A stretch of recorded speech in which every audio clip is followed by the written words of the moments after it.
हरे Krishna. Shrimad Bhagavatam canto 1 chapter 7 श्लोक number 10। सुतावाच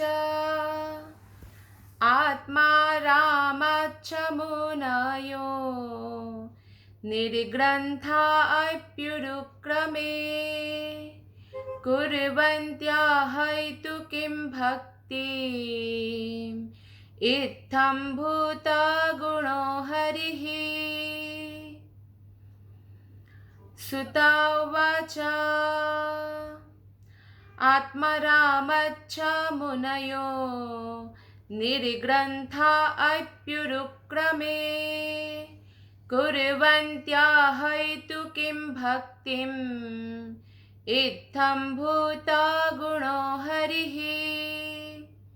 अनुवाद और तात्पर्य श्रील प्रभुपाद के द्वारा। श्रील प्रभुपाद की जय। अनुवाद।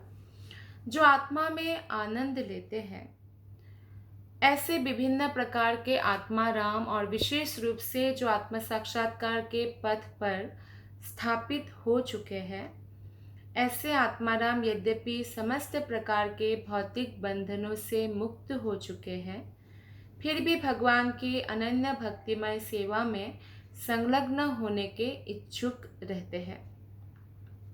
इसका अर्थ यह हुआ कि भगवान में दिव्य गुण हैं, अतएव वे मुक्तात्माओं सहित प्रत्येक व्यक्ति को आकृष्ट कर सकते हैं।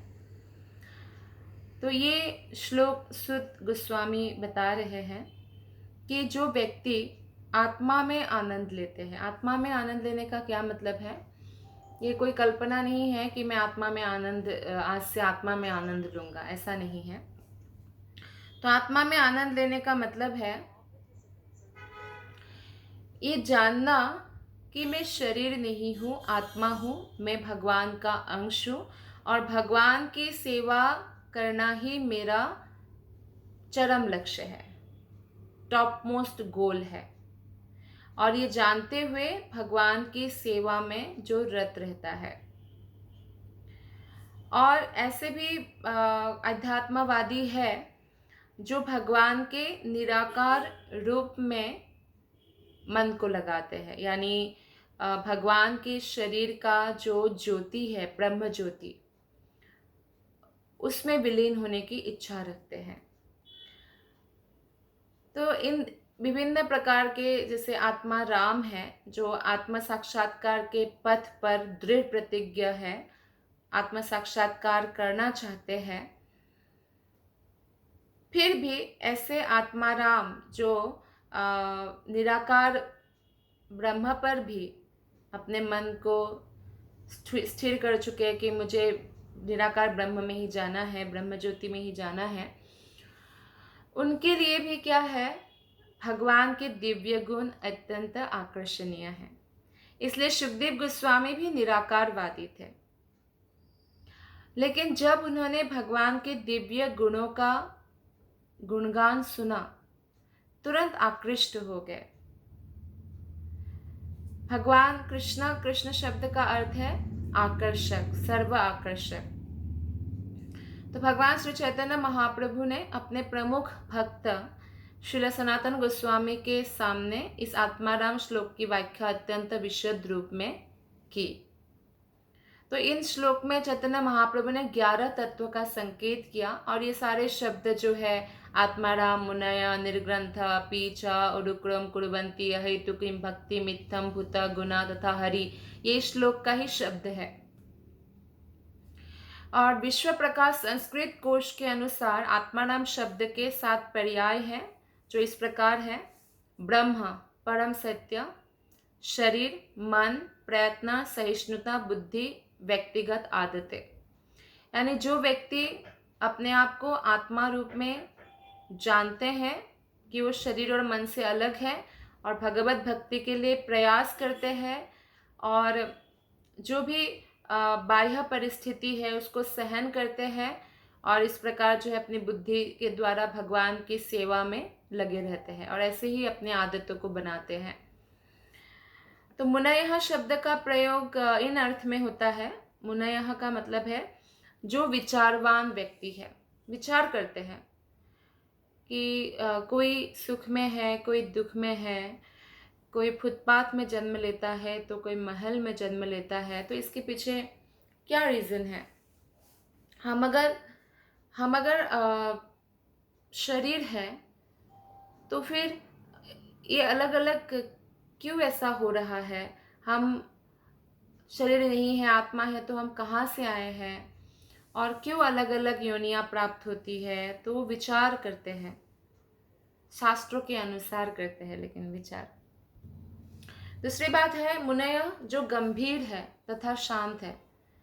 गंभीर तथा शांत का मतलब है कि भगवत भक्ति में वो गंभीर है, यानी भगवान तक पहुंचने का जो पथ है, आत्मा साक्षात्कार का पथ है, उसको सीरियसली लिया है।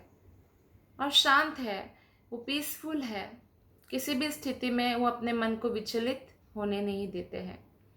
तपस्वी है, वो तपस्या करते हैं। जो हठ है, यानी दृढ़ प्रतिज्ञा है वो अपने मार्ग में।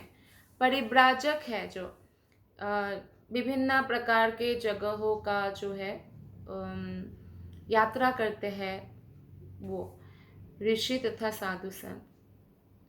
और निर्ग्रंथ शब्द जो अविद्या से मुक्त है। तो एक्चुअली क्या है, ये हर एक संस्कृत शब्द का बहुत प्रकार का अर्थ हो सकता है, यहाँ पे बताया गया है।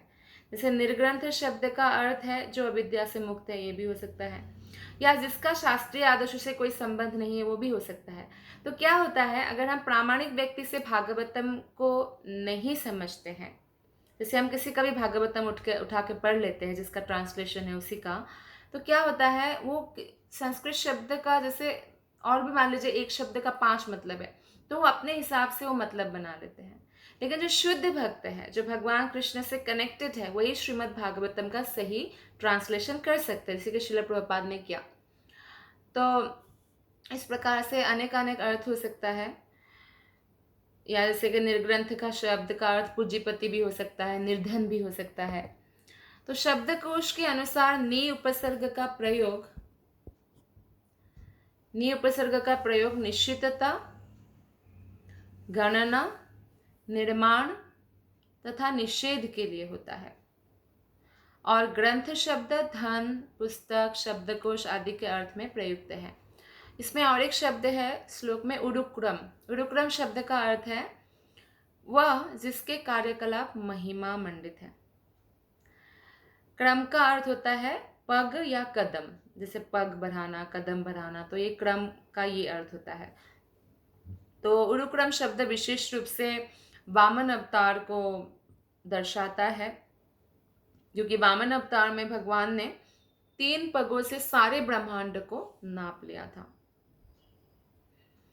तो भगवान जो है इतने शक्तिशाली है और उनकी अनंत शक्तियां हैं, और अंतरंगा शक्ति से वो आध्यात्मिक जगत, बहिरंगा शक्ति से भौतिक जगत का परिचालना करते हैं, और सर्वत्र विद्यमान है, फिर भी अपने धाम गोलक में नित्य विराजमान है। तो इस प्रकार उनके कार्यकलापों की तुलना जो है किसी और से नहीं की जा सकती है। इसलिए उडुक्रम शब्द जो है, उडुक्रम भगवान को ही शोभा देता है। संस्कृत की व्यवस्था के अनुसार कुर्वन्ति का अर्थ होता है किसी अन्य के लिए काम करना। तो इसका अर्थ यह हुआ कि आत्माराम जो व्यक्ति होते हैं वो भगवान की भक्तिमय सेवा अपने स्वार्थ के लिए नहीं करते, बल्कि भगवान उडुक्रम को प्रसन्न करने के लिए करते हैं। जैसे एकादशी का व्रत भक्त रखते हैं, या कोई जो भक्त नहीं है वो रखते हैं कोई विशेष फल के लिए, लेकिन भक्त एक ही लक्ष्य होता है उनको, कोई भी व्रत रखने का, तपस्या करने का, कि मेरे जो भगवान है, कृष्ण है, वो मेरे से प्रसन्न हो, उनकी प्रसन्नता इम्पॉर्टेंट है। तो इस प्रकार स्वार्थ नहीं होता उनकी कोई भी प्रकार की सेवा में। तो आगे इस श्लोक में जैसे हेतु शब्द का अर्थ है कारण। मनुष्य की इंद्रिय तृष्टि के अनेक कारण हो सकता है, और उनका वर्गीकरण भौतिक भोग, योग शक्ति या मुक्ति के रूप में किया जा सकता है, जिसकी कामना सामान्य रूप से सारे प्रगतिशील व्यक्ति करते हैं। तो कई लोग इसीलिए करते हैं यज्ञ तपस्या आदि, ताकि इंद्रिय तृप्ति को बढ़ा सके, इसलिए स्वर्ग जा सके और स्वर्ग में, चंद्रलोक में, सूर्यलोक में और भी भोग कर सके। कई लोग इसलिए योग का अभ्यास करते हैं ताकि सिद्धियां प्राप्त कर सके। कई लोग ब्रह्मज्योति में विलीन होना चाहते, मुक्ति कामी होते हैं। तो सबका अलग अलग कामना होती है। जहाँ तक भौतिक भोगों का प्रश्न है, भोग तो अनेक हैं और भौतिकतावादी उनकी संख्या को और भी बढ़ाते रहते हैं कि भोग एक संतुष्ट करके ही संतुष्ट नहीं रहते, बल्कि ये भी भोग करूँ, वो भी भोग करूँ, तो भोग तो बढ़ता ही रहता है। क्योंकि भौतिकतावादी व्यक्ति जो है वो माया के वश में होते हैं। इसलिए भौतिक भोगों का कभी कोई अंत नहीं होता है। जैसे अगर आप मान लीजिए आग लगा हुआ है और उसमें आप घी डाल रहे हैं, तो घी डालते रहेंगे तो आग जो है बढ़ता रहेगा। यानी कोई भी ईंधन डालेंगे आग में तो आग जो है बढ़ता रहेगा। तो इसी प्रकार से भौतिक भोग को तृप्त करते रहेंगे तो वो बढ़ता ही रहेगा, वो घटने का नाम नहीं लेगा। और जहाँ तक योग शक्तियों का प्रश्न है, तो उनकी संख्या 8 है। 8 प्रकार की सिद्धियां हैं, जैसे अनिमा, लघिमा, प्राप्ति सिद्धि, महिमा सिद्धि, इशिता सिद्धि, वशिता सिद्धि, काम वशायिता सिद्धि। तो अनिमा सिद्धि, कई लोग अनिमा सिद्धि प्राप्त करना चाहते हैं क्योंकि छोटा से छोटा बन सकते हैं। ये एक सिद्धि है कि छोटा से छोटा बन सकता है। और लघिमा सिद्धि में वो इतना लाइट हो सकता है जैसे हवा में उड़ जाए, ऐसा। जैसे कोई छोटा सा बर्ड्स का या चिड़िया का पंख कितना लाइट है, तो कोई कितना भी कैसा भी व्यक्ति हो बहुत लाइट हो सकता है। एंड प्राप्ति सिद्धि में वो लोग कहीं से भी कुछ भी प्राप्त कर सकते हैं। जैसे वो चाहे कि चंद्रलोक से कोई फल लेके आए तो ऐसे हाथ फैला के ले भी सकते हैं। इस प्रकार जैसे महिमा सिद्धि है, वो बहुत भारी हो सकता है व्यक्ति, एकदम से पहाड़ जितना भारी हो सकता है। इसिता सिद्धि में वो कुछ भी क्रिएट कर सकते हैं, वंडरफुल। एंड वसिता सिद्धि में वो जो मटेरियल एलिमेंट्स है उसको कंट्रोल कर सकते हैं, मटेरियल एलिमेंट्स को। यानी जैसे कि फॉर एग्जाम्पल पृथ्वी, जल, अग्नि, वायु, आकाश, तो इतना बड़ा सिद्धि है ये। और काम वसायिता सिद्धि में वो कैसा भी रूप धारण कर सकते हैं, जैसे। तो इस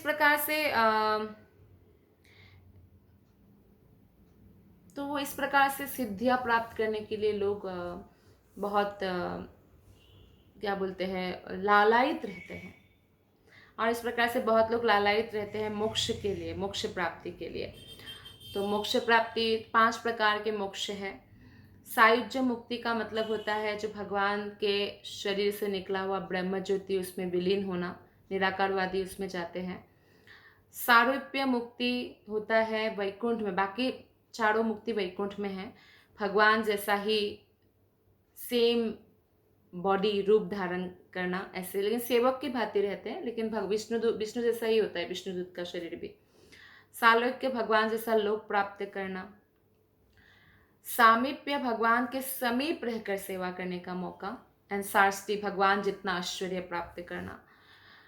तो ये 5 प्रकार की मुक्ति होता है। इसके लिए भी लालायित रहते हैं लोग। लेकिन जो भगवान के शुद्ध भक्त होते, कृष्ण के जो शुद्ध भक्त होते हैं, वो किसी भी प्रकार की मुक्ति की भी अपेक्षा नहीं रखते, क्योंकि मुक्ति से बढ़कर भक्ति है। भक्ति मतलब कृष्ण की प्रेममय सेवा।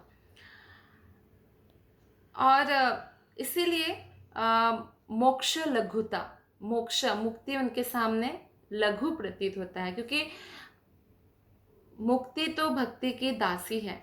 अगर किसी को भक्ति प्राप्त हुआ, ऑटोमेटिकली उनको मुक्ति मिल ही जाएगी। तो इसलिए भक्त जो है वो बहुत बुद्धिमान होते हैं और वो भक्ति के लिए ही प्रयास करते हैं, ना कोई सिद्धि पाने के लिए, ना भौतिक चीज़ों के लिए, ना मुक्ति के लिए प्रयास करते हैं। अतः अनन्य भक्ति का अर्थ है उपयुक्त व्यक्तिगत लाभों की आकांक्षा से रहित होकर भगवान की सेवा करना। अनन्य भक्ति का मतलब है जो ना भौतिक इच्छा रखे कोई, ना 5 प्रकार की मुक्ति की इच्छा रखे, और ना ही कोई सिद्धि प्राप्त करने की इच्छा रखें। निस्वार्थ होकर केवल कृष्ण की प्रसन्नता के लिए जो है सेवा करना। तो सर्वशक्तिमान भगवान श्री कृष्ण समस्त प्रकार के व्यक्तिगत लाभों से मुक्त ऐसे अनन्य भक्तों द्वारा पूर्ण रूप से प्रसन्न हो सकते हैं। जैसे ये एक साधारण सा उदाहरण से हम समझ सकते हैं कि हमारे जीवन में मान लीजिए कोई ऐसा व्यक्ति है जो सेल्फलेस है, यानी हो सकता है वो आपका कोई दोस्त हो, माता पिता भी हो सकते हैं, भाई बहन हो सकते हैं, या पति पत्नी हो सकते हैं। तो आपने उनके अंदर ये गुण देखा कि वो आपको सेल्फलेसली प्रेम करते हैं, आपसे उनको कोई एक्सपेक्टेशन नहीं है, और आप जो है उनका जो ये सेल्फलेस, सुख में भी आपके साथ रहेंगे, दुख में भी आपके साथ रहेंगे। और कई लोग होता है बहुत सेल्फिश, जैसे बहुत सारे दोस्त ऐसे भी होते हैं कि जब सुख आए तो आपके करीब आते, लेकिन दुख आने पर मदद करने से मना कर देते हैं, या स्वार्थ होता है उनका उसके पीछे कुछ। तो क्या आपको वो दोस्त ज़्यादा पसंद आएगा जो स्वार्थ के कारण आपके साथ है, या वो पसंद आएगा जो सेल्फलेस है?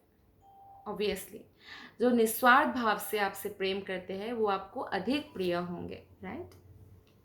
तो इस प्रकार से भगवान एक व्यक्ति है, और भगवान पूर्ण पुरुषोत्तम है, वो पूर्ण शक्तिमान है। और भगवान से जब हम कोई भी इच्छा रखे बिना निस्वार्थ भाव से केवल भगवान की प्रसन्नता के लिए कार्य करते हैं, तो ऐसे भक्त कृष्ण को अत्यंत प्रिय होते हैं। तो भगवान की अनन्य भक्तिमय सेवा विभिन्न अवस्थाओं से होकर प्रगति करती है। भौतिक क्षेत्र में भक्ति के अभ्यास के 81 विभिन्न गुण हैं, और सबसे ऊपर क्या है, भक्ति का दिव्य अभ्यास होता है जो एक है। क्या है? साधन भक्ति। साधन भक्ति का मतलब है कि नियमित जप करना, नियमित अच्छे विग्रह की सेवा करना, नियमों का पालन करना भक्ति के, ये साधन भक्ति कहलाता है। और जब साधन भक्ति का अनन्य अभ्यास भगवान के दिव्य प्रेम में परिपक्व होने लगता है, क्योंकि अगर हम लगातार साधन भक्ति करते रहेंगे, इसमें हमें एक बात का ध्यान रखना होगा कि हम किसी वैष्णव के प्रति अपराध ना कर बैठे, और अपनी भावनाओं को कृष्ण भावनामय रखना होगा। कंस्टेंटली रिमेंबरिंग लॉर्ड कृष्ण, लगातार कृष्ण को स्मरण रखना, कोई भी दुर्भावना नहीं रखना, कृष्ण भावना रखना। तो इस प्रकार से जब हम भगवान के ऊपर माइंड को फिक्स कर देंगे और दिव्य प्रेम हमारा जो है प्रेम में हम परिपक्व होने लगेंगे, तो भगवान की दिव्य प्रेमा भक्ति की 9 अवस्थाओं में क्रमशः विकसित होने लगती है। तो ये प्रेम की अवस्था है आसक्ति। तो आसक्ति जब बहुत गाढ़ हो जाता है फिर प्रेम नाम लेता है, प्रेम जब और गाढ़ हो जाता है स्नेह नाम लेता है, स्नेह जब और गाढ़ हो जाता है अनुभाव नाम लेता है, अनुभाव जब गाढ़ हो जाता है प्रणय नाम लेता है, प्रणय से ज़्यादा गाढ़ है राग, राग से ज़्यादा अनुराग, अनुराग से ज़्यादा भाव, तथा सबसे जो सर्वोच्च है वो है वियोग, विरहानुभूति। यानी आध्यात्मिक जगत में जो वियोग है वो आनंद के पर्वत का शिखर है। भौतिक जगत टोटली उल्टा है। भौतिक जगत में वियोग हो गया किसी से, दुखी दुख है। कई बार तो ऐसा होता है कि लाइफ पार्टनर का वियोग हो गया तो दूसरे पार्टनर भी बहुत जल्दी मृत्यु को प्राप्त हो जाते हैं, क्योंकि बहुत दुख है वियोग में। लेकिन आध्यात्मिक जगत में वियोग में सर्वाधिक आनंद है। इसलिए गोपियों का जो आनंद है, जो कृष्ण ने छोड़कर चले गए मथुरा, तो ये कृष्ण गोपियों को टॉपमोस्ट आनंद देकर गए, विरह में आनंद, क्योंकि विरह में वो कृष्ण के साथ हर क्षण रहते थे। और ये आध्यात्मिक है, इसको हम चिंतन से अच्छा वियोग में कैसा आनंद नहीं समझ सकते हैं। अचिंत्य भेदाभेद तत्व, इसको हम जब उस स्टेज तक प्रगति कर सकते हैं तब हम समझ सकते हैं, जब हम शुद्ध भक्ति में फिक्स हो जाते हैं। तो निष्क्रिय भक्त की आसक्ति भगवान के प्रति दिव्य प्रेम की अवस्था तक बढ़ती है। निष्क्रिय भक्त मतलब जो शांत रस में भक्त होते हैं ना, जैसे शांत रस में भक्त क्या चाहते हैं, कुछ भक्त चाहते हैं मैं कृष्ण की लखुटी बन जाऊं, मैं गैया बन जाऊं, लाइक दैट। कृष्ण के जो शांत रस में कृष्ण की सेवा करना चाहते हैं। तो ये वो लोग दिव्य प्रेम की अवस्था तक बढ़ती है।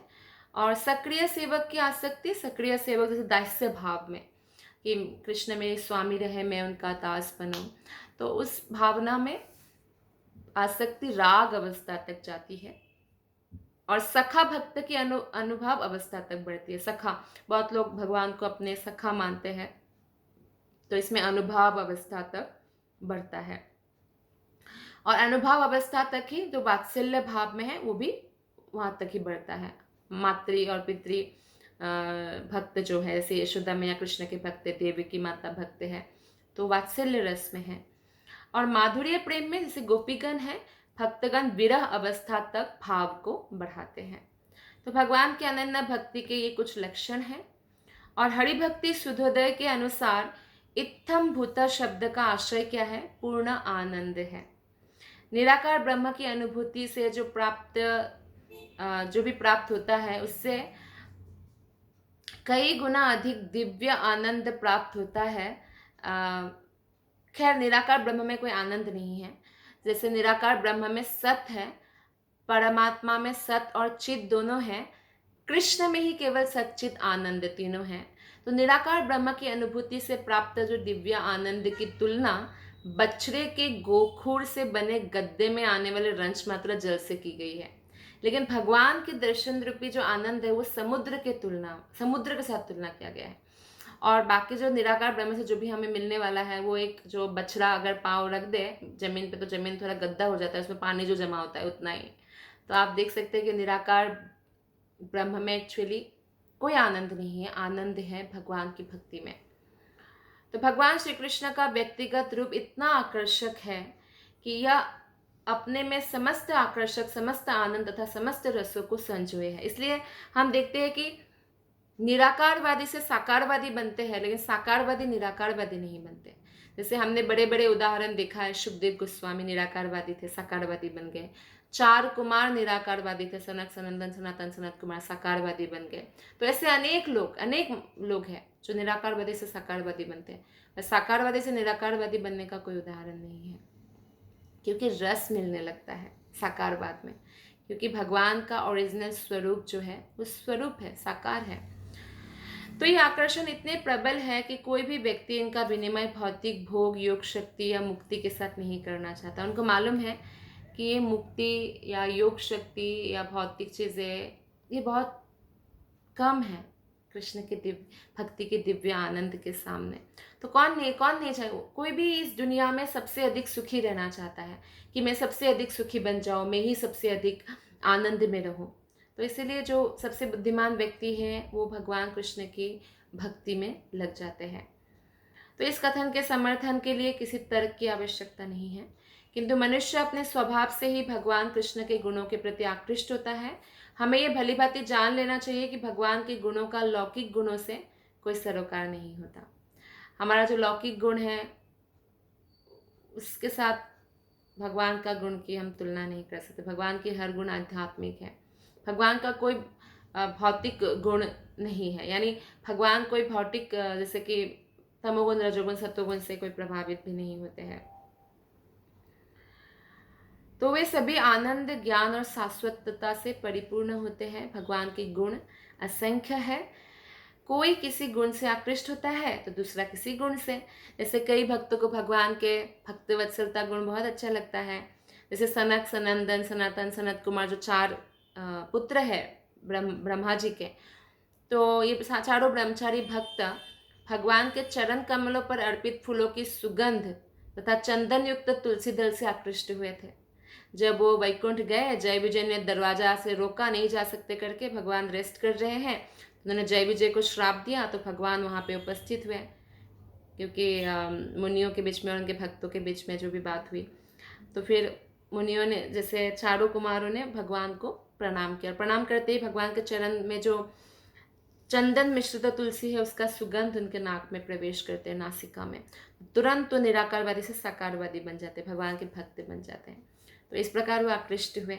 इस प्रकार शुकदेव गोस्वामी जो है भगवान की दिव्य लीलाओं से आकृष्ट हुए। जब उनको सुनाया गया अहो बकीयम स्तन काल कोटम जिघांसया पायत तपीय साध्वी लेभे गतिं धात्रीमुचितं ततुन्यं कं वा दयालु शरणं व्रजेम। तो पुतना को भी भगवान ने इतना गोलक में स्थान दिया, कितने दयालु है, तो उनकी गुणों से आकृष्ट हुए कि इतने एक्सट्रीमली मर्सीफुल है, उनसे दयालु कौन हो सकता है। तो इस प्रकार सिद्ध होता है कि भगवान के जो गुण हैं तो वो किसी को भी आकृष्ट कर सकते हैं। मुक्तात्मा थे सुखदेव गोस्वामी, निराकारवादी भी थे, वो आकृष्ट हो गए। जैसे तरुणी गोप कुमारियाँ जो है ब्रज के, वो भगवान के शारीरिक लक्षणों से आकृष्ट हुई, और रुक्मिणी भगवान की महिमा का श्रवण करके आकृष्ट हुई। देखिए रुक्मिणी ने जब चिट्ठी लिखा ना भगवान को, तो भगवान से कोई उनकी बातचीत नहीं हुई थी या भगवान को देखकर ऐसे आकृष्ट नहीं हुई, लेकिन कृष्ण के बारे में श्रवण करते करते करते वो आकृष्ट हो गए। तो महिमा का श्रवण करके आकृष्ट हुए, इसलिए लेटर लिखा कि भगवान आप आइए, मेरे से विवाह कीजिए, नहीं तो मैं शरीर त्याग दूंगी। तो भगवान कृष्ण भाग्य की देवी, लक्ष्मी कौन है? भाग्य की देवी है, तो उनके भी मन को आकृष्ट करने वाले हैं। तो विशेष परिस्थितियों में वे समस्त तरुणियों के मन को मोहित करते हैं। और वो जो वयस्क महिला है, जैसे यशोदा माता, उनके माता की उम्र के जो महिलाएं थे, उनको आकृष्ट करते थे मातृ स्नेह के रूप में। तो उनको अपने बच्चे से भी ज़्यादा प्यारे कृष्ण लगते थे, खुद के बच्चे से भी ज़्यादा प्रेम कृष्ण से करते थे। और यशोदा मैया से कहते कि काश कृष्ण मेरा बेटा होता। और जो पुरुष होते हैं, पुरुष का मन कैसे आकृष्ट करते? सखा भाव में, कृष्ण मेरा सखा है, इस भाव में। और यहाँ पे जो हरि शब्द है, हरि शब्द के अनेक अर्थ हैं, लेकिन इसका मुख्य आशय यह है कि भगवान सारी अशुभ वस्तुओं को नष्ट करते हैं और भक्त के मन को शुद्ध दिव्य प्रेम प्रदान करके हर लेते हैं। हरि का मतलब भगवान हमारे सारे पाप हर लेते हैं, सारा दुख हर लेते हैं और शुद्ध दिव्य प्रेम प्रदान करते हैं। घोर कष्ट में होने पर अगर कोई भगवान श्री कृष्ण का स्मरण करता है तो सारे दुख और चिंताएं से वो मुक्त हो जाता है, इसलिए उनका नाम है हरि। तो भगवान शुद्ध भक्त के भक्ति मार्ग के सारे अवरोधों को क्रमशः दूर कर देते हैं और श्रवण कीर्तन आदि नवदा भक्ति का फल प्रकट होने लगता है। हमारे मार्ग में जो भी बाधाएं हैं भक्ति के मार्ग में, भगवान इसे दूर कर देते हैं। भगवान अपने व्यक्तिगत रूप तथा दिव्य लक्षणों से शुद्ध भक्त के सारे मनोवैज्ञानिक कार्यकलापों को आकृष्ट करते हैं। कृष्ण के जब हम कृष्ण के बारे में श्रवण करते हैं तो उनके गुणों से, उनकी सुंदरता से, उनके लीलाओं से, उनके धाम, तो इन सब से हम आकृष्ट होते हैं। ऐसे होती है कृष्ण की आकर्षण शक्ति। आप देखिए कृष्ण किसी को भी आकर्षित कर सकते हैं। जब भगवान शिव तो आत्मा राम है और उनके भी मन को मोहित कर दिया था उन्होंने जब मोहिनी रूप धारण किया था। शिव जी भूल गए थे कि पास ही पार्वती जी हैं, तो वो मोहिनी रूप देखकर ही इतना मोहित हो गए कि पीछे पीछे भागने लगे उनको प्राप्त करने के लिए। तो किसी को भी मोहित कर सकते हैं, भगवान इतना आकर्षक है। और यह आकर्षण इतना प्रबल होता है कि शुद्ध भक्त धर्म के चारों सिद्धांतों में से एक की भी लालसा नहीं करता। धर्म अर्थ काम मोक्ष, इससे कोई सरोकार नहीं है। शुद्ध भक्त का इससे कोई लेना देना नहीं है। वो बस कृष्ण की भक्तिमय सेवा करके ही प्रसन्न रहते हैं। ये है भगवान के दिव्य लक्षणों के आकर्षक गुण। इनके साथ अपि तथा च शब्द मिलाने से आशय में असीम वृद्धि हुई है। श्लोक में संस्कृत व्याकरण के अनुसार अपि शब्द के भी 7 पर्याय हैं।